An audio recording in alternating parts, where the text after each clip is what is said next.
கேட்கும்படி உங்களை தாங்க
ஏன் கொடுக்க வேண்டும்?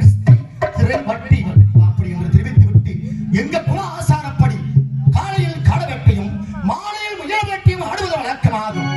நானும் எனது தம்பி மூத்திர பாண்டியும் அந்த செம்மணல் வேட்டைக்கு சென்று விட்டோம். அப்பொழுது எங்கே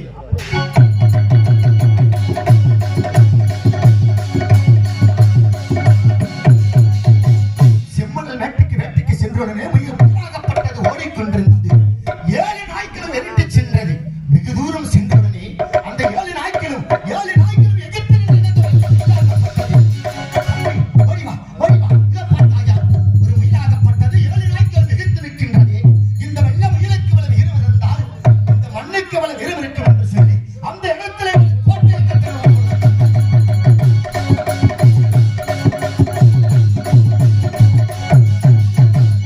கோட்டைக்கு என்ன பேர் வைத்தோம்? பாஞ்ச புதர் காரணத்தினால் என்றும் குறிஞ்சி பூக்கள் மலர்ந்திருந்த காரணத்தினால் பாஞ்சாலங்குறிச்சி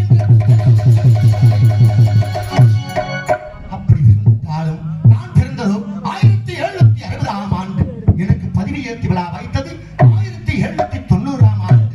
பதவி ஏற்ற விழா வைக்கும் பொழுது சின்னவரது வெளிவரது 9 கம்பளம் 18 தொட்டியம் அனைவருமே பக்கபலமாக இருந்து எனக்கு பதவி ஏற்று விழா வைத்தார்கள்.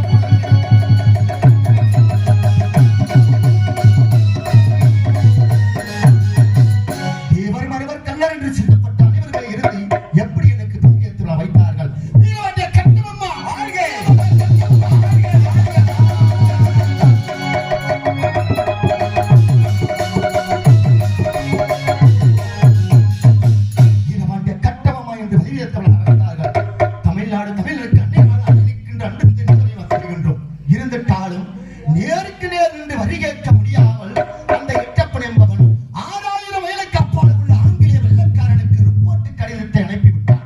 அண்ணவனோ சில இடங்களில் மீட்டிங் என்று அழைப்பு கொடுத்தான். எங்கு என்றால் மட்டார்காடு, காடு, திருச்சி,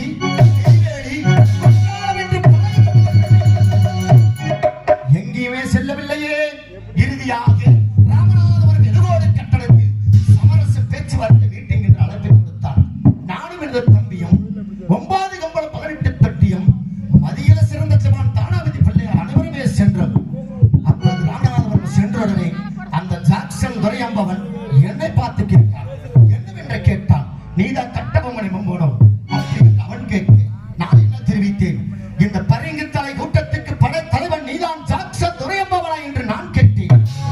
அண்ணவன் தெரிவித்தான், கட்டபொம்மா என்னோட பீரங்கியை பார்த்து பயமில்லையா என்று கேட்டான். என்னடா தெரிவிக்கின்றாய்? உன்னோட பீரங்கியை பார்த்து எனக்கு பயமா? வானமே அசைந்தாலும் கோட்டையை இடிந்தாலும் கடலை பொங்கலும்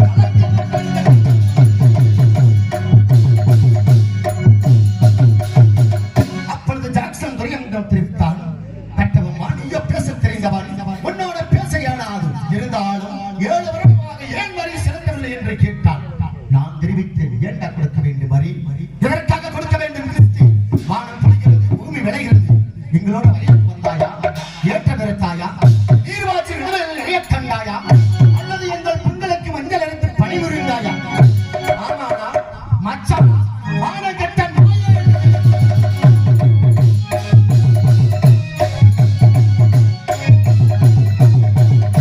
அப்படி பேசின காரணத்தினால் வருவடாதான் வெளியில் மடியை பிடித்து இழுத்து விட்டான். எனது தம்பி மூத்திர பாண்டியனுக்கு கோபம் அதிகரித்து விட்டது. அண்ணா விட்டுவிடுங்கள் அண்ணா, இந்த பரிங்குத்தலை கூட்டத்தை கொண்டாடி விடுகிறேன் என்று தெரிவித்தான். என் தம்பியோட கோபத்தை தாத்தி இருக்கும் பொழுது அந்த ஜாக்சன் என்பவன் கட்டபொம்மா தமிழ்நாடு பண்பாடு தெரியாமல் மடியை பிடித்து இழுத்து விட்டு என்னை மன்னிக்க வேண்டும் என்று சொல்லிவிட்டு தந்திர சூழ்ச்சியாகி அந்த ராமநாதபுரம் எழுகோடு கட்டடத்தில் அனைவருமே சிறைவிட்டு விட்டான். அப்பொழுது எங்கே சிறைவிடுத்து விட்டான். வருவதற்கு மார்க்கமில்லை. சக்காதேவி உச்சரித்தோம். சக்காதேவி உச்சரிக்கும் பொழுது சக்காதேவி வருவதற்கு மார்க்கமில்லை. காரணம் அந்த ஜாக்சன் துரையம்பவன் அந்த தீட்டுத் துணிகளை வைத்து விட்டான். ராமநாதபுரம் எழுகோடு கட்டடத்தை சுற்றி தீட்டுத் துணிகளை வைத்த காரணத்தினால் சக்காதேவி வருவதற்கு மார்க்கம் இல்லாமல் போய்விட்டது. என்ன செய்வது ஏது செய்வது என்று புலம்பிக் கொண்டிருக்கும் தருவாயிலே வளர்ப்பு மகன் வாழ்வீச்ச மன்னன் அந்த வல்லநாட்டம் உறங்கி செய்து கொண்டிருக்கும் தருவாயிலே குலங்காக்கக்கூடிய சக்காதேவி கணவனை உச்சரித்ததா? எப்படி உச்சரித்தது? அடைவல்லைய தேவா, என்னடா உனக்கு உறக்கம்? உனது தந்தைமார்கள் ராமநாதபுரம் எழுகோடு கட்டடத்தில் அடவட்டை கிடக்கிறார்கள். உனக்கு இன்னொரு உறக்கை என்று தட்டி சக்காதேவி